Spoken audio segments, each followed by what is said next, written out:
안녕하세요. 오만사입니다. 저는 39살입니다. 15년 넘게 주방가전 설치 기사로 일해왔습니다. 요즘엔 주로 인덕션 설치를 주로 다녔어요. 아침 일찍 현장에 나가고 하루에 서너 집씩 설치를 뛰면서 그냥 묵묵하게 살아온 인생이었죠. 몸은 고되고 허리는 나가도 그래도 가정을 지킨다는 자부심 하나로 버텼습니다. 돈 많이 버는 직업은 아니죠. 그렇다고 시간 많은 것도 아닙니다. 하지만 그래도 저는 만족했습니다. 왜냐하면 사랑하는 아내가 있었거든요. 아내와는 결혼한 지 7년째였습니다.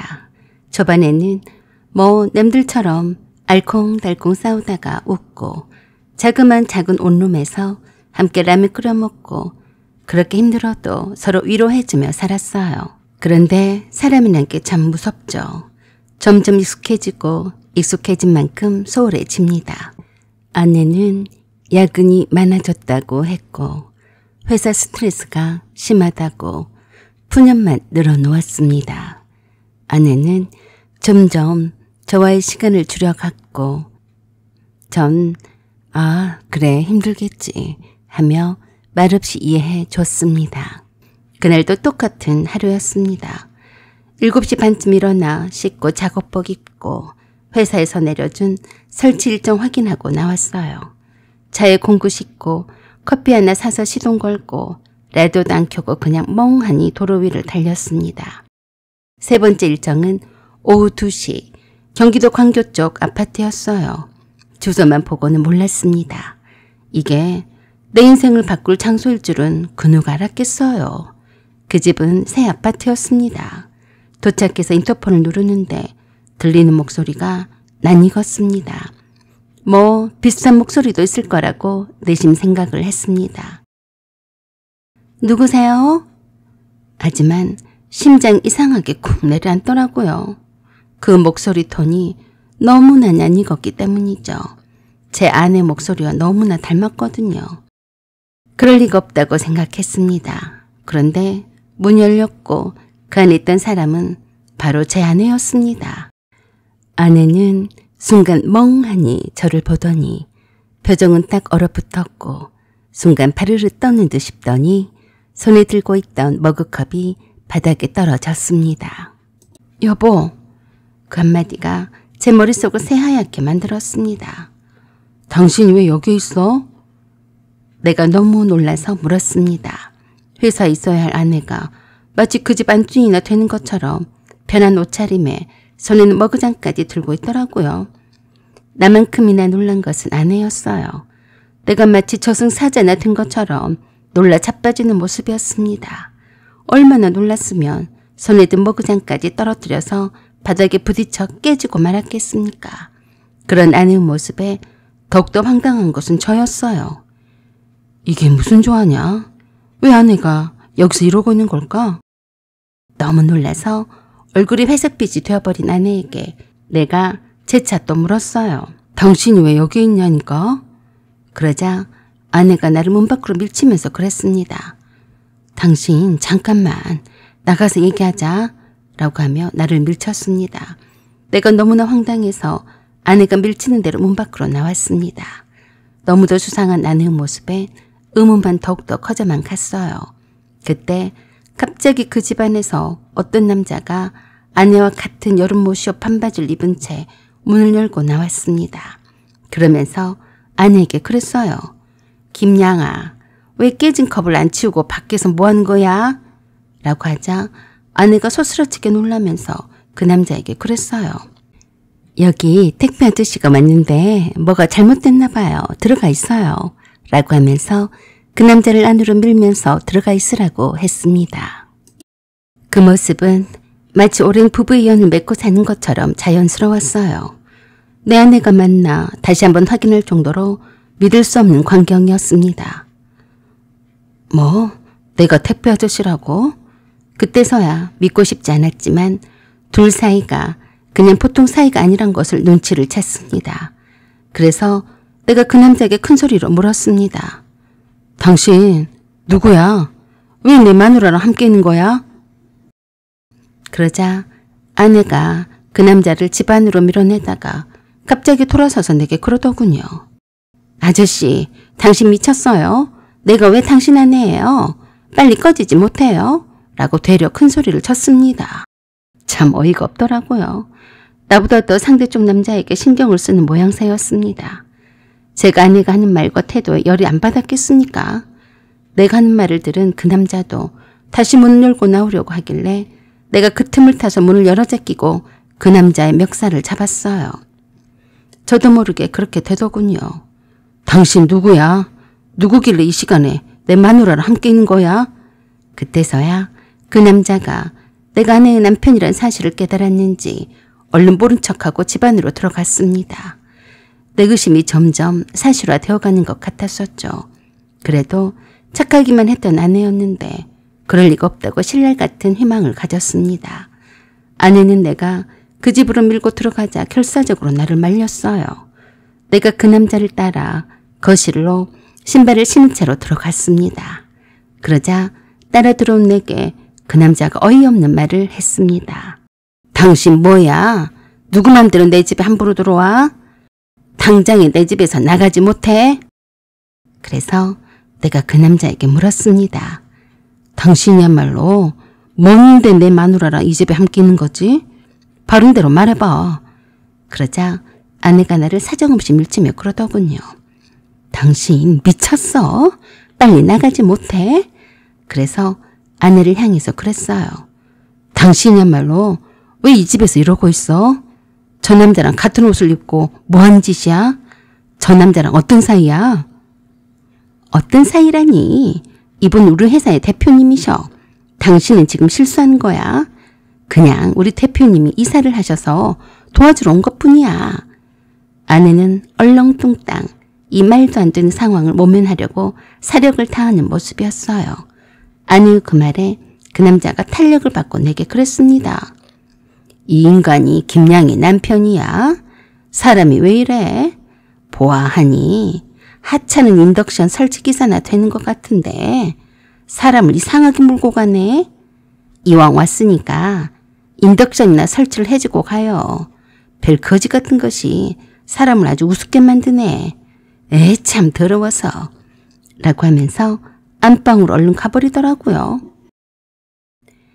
딱 봐도 당황한 기색이며 내 얼굴 안 보려고 안방으로 서둘러 가버린 거며 구린내가 폴폴 났습니다. 인덕션이고 뭐고 내가 그런 것에 신경을 쓸 여유가 없었어요. 이 집 어딘가에는 분명히 빼도 박도 못하는 증거들이 나올 거라 믿으며 거실 곳곳을 훑어보았습니다. 그런데 모양을 안절부절 못하면서 지켜보던 아내가 자꾸 내게 난리를 쳐댔습니다. 당신 뭐해? 쪽팔려 죽겠네. 인덕션을 설치하러 왔으면 얼른 하고 나가. 뭘 그렇게 두리번거려. 제가 욕실로 가서 칠솔통에 있는 칫솔을 모조리 끄집고 나왔습니다. 그리고 다용도실에도 들어가 봤어요.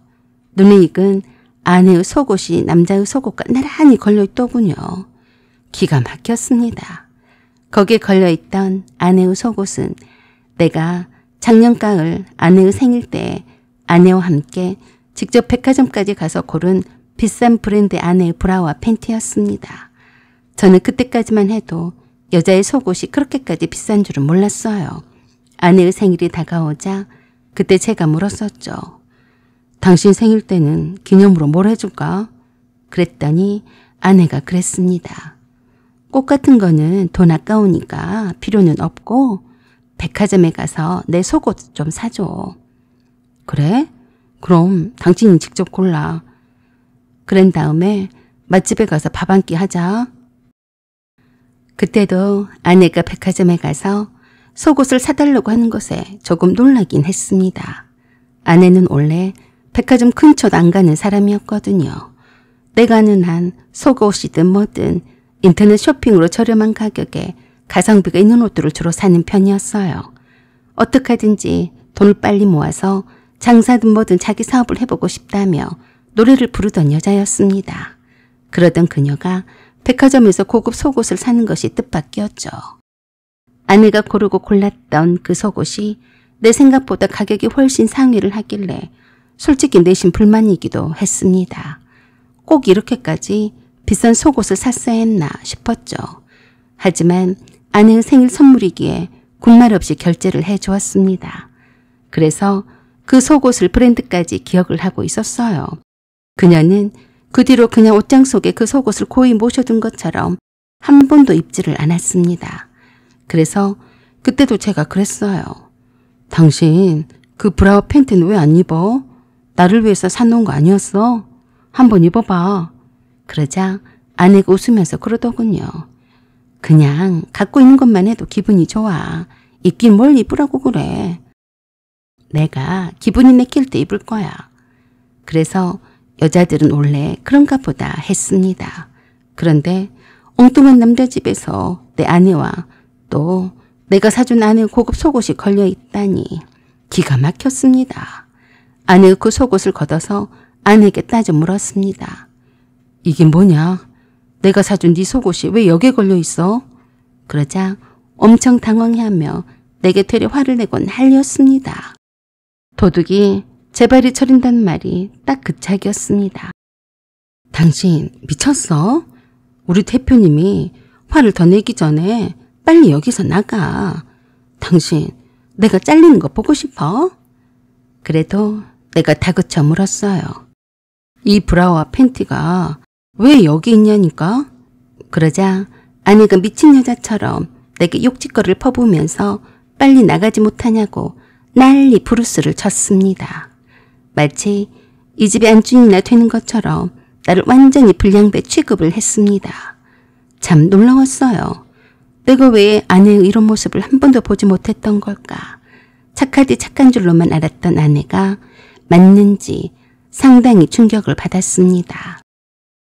처음엔 화가 머리끝까지 났습니다.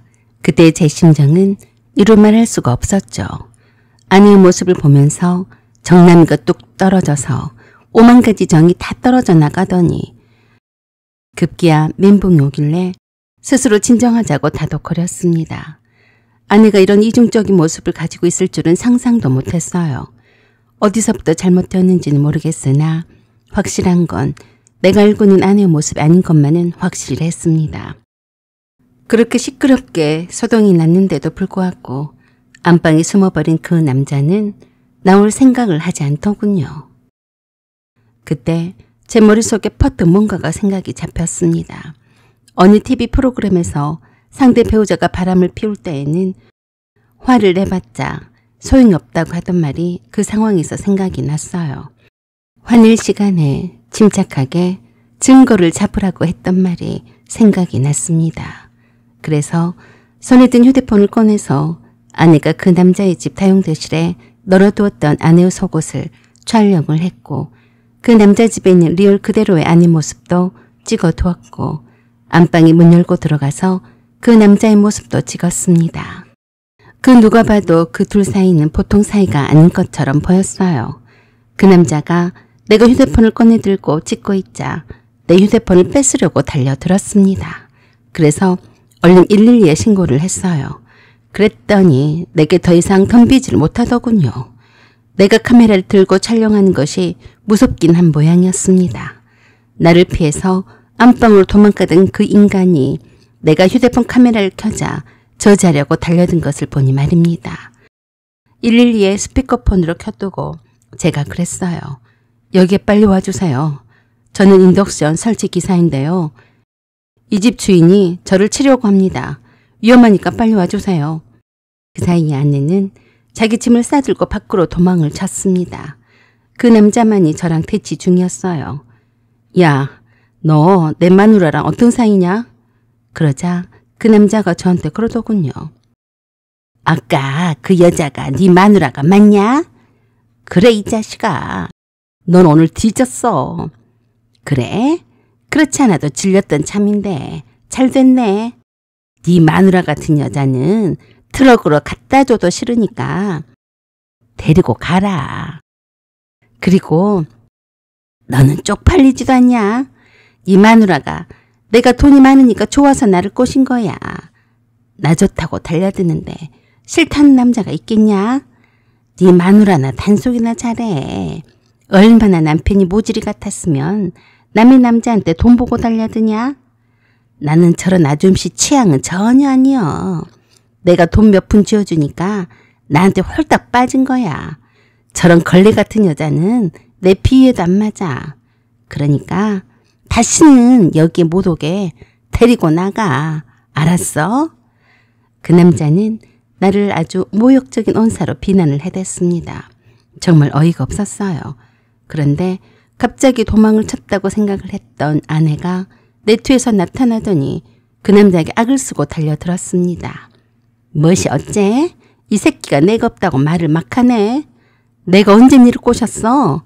네가 네 마누라가 뚱뚱하고 매력이 없어서 여자로 안 보인다면서 이혼하고 나랑 살자고 했어. 안 했어? 네가 나랑 이 집에서 나랑 살자고 했잖아. 너 이 새끼 한 입 갖고 여러 말 하는 것 보니까 너 나를 갖고 논 거였어? 그래, 너 2판 4판이다. 네 마누라가 이런 줄은 알고 있니? 라고 하면서 뭔가를 열심히 아내가 자기 휴대폰으로 보내기 시작했습니다. 그러자 그 남자가 아내를 향해서 돌진을 하려고 하길래 내가 그 남자의 발을 걸어버렸더니 나자빠졌습니다. 내가 그 남자를 밟고서 그랬어요. 너 이 새끼 아주 나쁜 놈이네. 네가 내 마누라를 돈으로 유혹을 했지? 그랬어, 안 그랬어? 돈이 환장한 내 마누라가 이 집에서 너랑 살림을 차리고 살자니까 좋아했냐? 그 와중에도 아내가 그러더라고요. 아니야, 저 새끼가 자기 와이프랑 이혼을 하고 나랑 여기서 살자고 그랬어. 그래서 나도 당신이랑 이혼을 하려고 했던 거야. 둘 다 웃겼습니다. 그게 그것이 아닌가요? 둘이 하는 꼬락서니를 보니까 헛웃음까지 나오더라고요. 아내는 그 상황에서도 아주 담담하게 뭔가를 다짐을 한 듯이 걸려온 전화를 받더니 그랬습니다. 스피커폰으로 일부러 켜두었는지 상대편 여자 목소리가 날카롭게 들렸습니다. 당신 누구야? 이 사진들은 뭐야? 나요? 그 사진 속의 여자예요. 그리고 내가 보는 그 주소로 당장에 오세요. 당신 남편이 나랑 살림을 차리고 살려고 당신 남편이 얻은 집이니까 내 마음이 편하기 전에 빨리 와야 할 거예요. 자기 마누라 목소리를 듣자 나자빠져 있던 그 남자도 탄식을 하면서 아내에게 있는 욕 없는 욕을 다 갖다가 퍼부어댔습니다. 내가 저런 거지 같은 여자를 만나서 인생이 꼬여버렸네 라고 하자 아내도 맞받아쳤습니다. 뭐? 네가 나를 꼬셔서 같이 살자고 했으면서 사랑하네 어쩌네 해놓고서 내가 돈 보고 환장해서 달려들었다고 했냐? 넌 오늘이 제삿날이 될 거야. 네가 회사 공금도 횡령해서 돈을 다 빼돌린 것도 내가 다 풀어버릴 거야. 그래도 난 네가 나한테 진심인 줄 알았어. 그런데 뭐? 나를 술집 개만도 못하게 취급을 해? 아내는 악만 남았더라고요. 순진한 아내가 그 남자를 진심으로 좋아했었던 모양이었습니다. 기가 막히고 코가 막히고 그 장면이 차라리 그냥 꿈이었으면 좋겠다는 생각이 들었습니다. 나를 사이에 두고 둘이서 악을 써대고 싸우는 꼴이라니 내 기분이 어떻겠습니까? 나는 그저 아내에게는 껍데기뿐이었구나 라고 생각을 하니까 조금 서글프더라고요. 내가 아내한테 아무것도 아닌 존재였다니 정말 우습더라고요. 그렇게 둘이 서로 삿대질 해가며 싸우는 걸 보니까 그동안에 그 남자와 아내가 어떤 계기로 서로 만나고 눈이 맞았는지 다 알겠더군요. 망연자실해 하고 있을 때에 먼저 경찰이 도착했습니다. 문도 열어주고 신고 경위를 묻자 그랬어요. 제가 인덕션 설치 기사인데요. 인덕션을 주문을 받고 설치하러 왔을 뿐인데 제 아내와 이 집 남자가 함께 있더라고요. 한마디로 이 집에서 살림을 차릴 모양으로 인덕션 설치를 주문한 것 같은데 그걸 제가 따져보자 저를 다짜고짜로 때렸습니다. 제가 막아서지 않았더라면 제가 다쳤을 거예요. 그래서 신고한 겁니다. 저자가 내가 어떻게 나올지 모르니까요. 내 아내까지 끌어들여서 살림까지 차릴 생각이었는데 나한테 들켜서 무슨 짓인지 못하겠습니까? 그러자 경찰이 그 남자에게 그 사실이 맞냐고 물었습니다.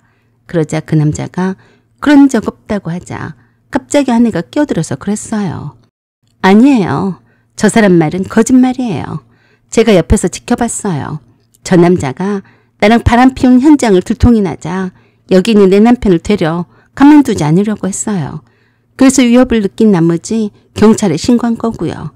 저 남자가 나랑 바람 피우는 것을 내 남편이 추궁을 하자 폭행을 하려고 했다고요. 그러자 그 남자가 미치고 팔짝 뛰겠다며 성질을 부리면서 난리였어요. 저 두 잡것들이 나를 엿먹이는 거예요. 그렇게 또 한참 동안이나 아내와 그 남자가 경찰이 있는데도 불구하고 서로 다투고 싸웠습니다. 아내는 그 남자가 내게 했던 어이가 없는 말에 분노가 폭발한 듯 했어요. 배신감에 절어서 그 남자를 무한히 공격을 해댔습니다. 그러는 사이에 아내의 연락으로 손살까지 쫓아온 그 남자의 부인과 그 친정 식구들이 들이닥쳤습니다. 아내가 그 남자의 부인에게 그러더군요. 당신 남편은 정말 나쁜 사람이에요. 당신이 못생긴 데다가 입냄새도 많이 나고 말도 많고 정이 떨어졌다고 했어요. 억지로 사느니 이혼을 할 테니까 나랑 함께 살자고 했어요. 내가 유부녀인 줄도 알면서 내 남편과 헤어지라고 했단 말이에요. 내게 프로포즈를 한다고 반지까지 줬어요. 나는 진짜로 나를 좋아하는 줄 알고 내 남편과 이혼까지 하려고 했단 말이에요.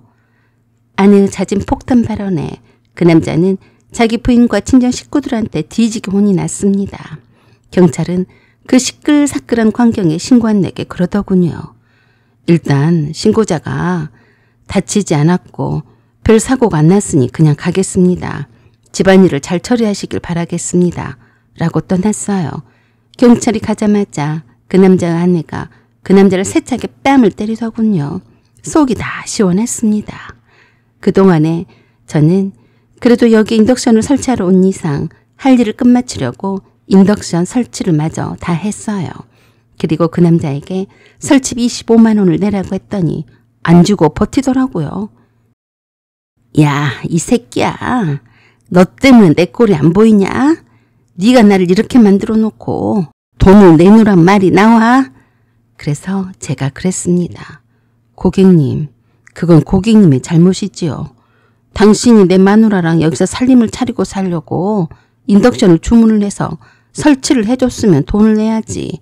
안 낸다고? 네가 아직도 정신을 못 차렸구나. 너 내가 위자료 소송을 청구할 거야. 내 마누라랑 붙어 먹었으니까 그건 각오해야지. 안 그래? 그러자 아내도 한술 더 떠서 그랬습니다. 야, 나도 네가 혼인빙자로 사기를 쳐서 이혼을 당하게 생겼으니까 사기죄로 소송을 할 거야. 나도 너한테 위자료 청구할 거야. 알겠어? 그랬더니 이번엔 한없이 그 남자를 쥐어박던 그 남자의 부인이 그 남자에게 그랬습니다. 내가 그럴 줄 알고 불안해서 재산을 다 내 앞으로 빼돌린 거는 그동안 몰랐지? 너도 나한테 위자료 줄 각오를 단단히 해야 할 거야. 그리고 아내한테도 그랬습니다. 그리고 너도 소송을 걸 테니까 기다려. 내 남편이랑 붙어먹은 값을 내놓아야 할 거야. 라고 하자 아내가 그때서야 제 정신이 들었는지 죽어라 도망을 갔습니다. 내가 거듭 설치비를 요구하자 마지못해 그 남자가 결제를 해주었어요. 그리고 내게 그러더라고요. 난 오늘 당신 때문에 거지가 되었어요. 회사도 나는 바지 사장이나 마찬가지예요. 내 것이라고는 하나도 없다고요. 이젠 다 들통이 난 마당에 당신 부인과는 다시는 엮일 일은 없을 테니까 이쯤 해서 그만둬요. 그래서 그 말에 내가 열이 받아서 자기 부인한테 맞아서 벌겋게 달아오른 그 남자의 면상을 마주보고 그랬습니다. 가만히 보아하니까 네가 이렇게 여자들을 한두 번 사기쳐서 꼬시고 만난 것 같지가 않은데 내가 네 뒤를 좀 캐봐야 할 것 같다. 넌 내가 가만히 안 둬. 제대로 보상을 하지 않으면 넌 나한테 끝장을 보게 될 거야. 라고 하며 반협박을 하면서 겁을 줬습니다. 그땐 정말로 너무 화가 난 나머지 진짜로 그렇게 하려고 했어요. 진심이었습니다. 나의 차갑고 냉혈한 눈초리에 놀란 그 남자의 눈빛이 한없이 흔들리더군요. 이미 그 남자의 부인과 친정 식구들이 쳐들어와서 그 집안에 있는 바람핀 흔적들을 하나둘씩 싹 다 찾아내고 있었어요. 그때마다 그 남자는 자기 부인의 기세에 눌려서 겁을 먹고 있더군요. 내게 돌연 바짓가랑이를 붙잡고 그랬습니다. 오늘 내가 이렇게 당했는데 당신 부인과 또 만나겠습니까? 그러니까 그냥 여기까지만 하세요. 제가 잘못했습니다. 그냥 나는 모른 척하고 나와버렸어요. 그리고 그 다음날 그 남자는 회사에 찾아가서 회사 입구에 큰 대자보를 붙였습니다. 이 남자는 이 회사의 대표로서 유부녀인 여직원을 꼬셔서 농락을 했습니다. 혹시 이와 같은 일을 당하고 있거나 당한 경험이 있거나 퇴사한 여직원이 있으면 제보를 해주세요. 함께 고발하고 응징합시다. 라고 했더니 여러 차례 제보 전화가 왔습니다. 한두 번 해본 솜씨가 아니더라고요. 어린 초년생 아가씨부터 유부녀인 내 아내 이르기까지 참으로 더럽게 해먹었더라고요. 그 누구에게도 그 남자에게 당한 경험을 말도 못하고 끙끙 앓고 있던 여자들이 한둘이 아니었습니다. 모든 증거는 차고도 넘쳐서 경찰에 신고를 하게 되었습니다. 물론 아내는 합의 이혼을 해주고 몸만 나갔습니다만 그 남자를 고소를 하는 일만큼은 누구보다도 열정적으로 나섰어요. 내가 오랫동안 함께 살아온 아내였었지만 참 이해가 잘 안 되더군요. 그런 아내와 그런 일로 서로 얘기를 하고 마주쳐야 하는 현실이 참 제게는 힘이 들었습니다. 하지만 그 남자를 용서를 할 수가 없었기에 가만두지 않으려고 했었죠. 그랬더니 합의금을 건네며 내게 먹고 떨어지라고 하더라고요. 내가 그깟 돈에 환장해서 그냥 먹고 떨어지겠습니까? 그 남자도 자기 부인에게 이혼 소송을 당하고 재산 분할 때문에 법정 다툼을 하고 있다고 들었습니다. 그 남자는 아내 말고도 다른 여자들을 여럿이 올렸더라고요. 그 남자에게 여러 죄목이 붙더군요. 그런 인간은 끝장을 보게 해야죠. 아내가 내게 이혼 서류에 도장을 찍어주고 집을 나간 후 며칠 후에 짐 정리를 하면서 아내와 함께 찍은 사진이 있는 앨범을 꺼냈습니다. 우리가 처음 여행 갔던 날, 아내가 첫 출근하던 날, 둘이 라면 먹으며 찍었던 셀카. 그런데 이젠 그 사진 속 미소가 전부 거짓 같았습니다. 그때는 분명히 행복했었는데 왜 이렇게 돼버렸을까 하고 생각을 했습니다. 이렇게 서로 정 떨어지고 이혼을 할 거였으면서 우린 그때 사진 속에서처럼 왜 그렇게 행복한 시간을 보냈을까. 다 부질없는 그 사진들을 꺼내어서 불에 태웠습니다. 이 일이 있고 난 후에 다시 인덕선 설치하러 남의 집에 들어갈 때 마음이 편하지 않았습니다. 자꾸 아내가 문을 열고 나올 것만 같았고 그때 그 일이 생각이 났었거든요. 어느 집을 들어가도 혹시 또? 하는 불안감. 고객이 문 열어줄 때마다 심장이 쿵 내려앉았습니다. 그리고 매일 밤 나는 나 스스로를 달래려고 술 한 잔 마십니다. 누구에게도 말 못하고 그냥 혼자 삭히고 있습니다. 하지만 어쩝니까? 제가 못나서 그런 여자를 사랑을 했었고 결혼까지 했는데요. 모든 것은 제 탓이라 여기며 오늘도 더 단단해지는 제 자신이 되려고 노력하고 있습니다. 사연은 여기까지입니다. 구독과 좋아요, 알림 설정 부탁드려요. 감사합니다.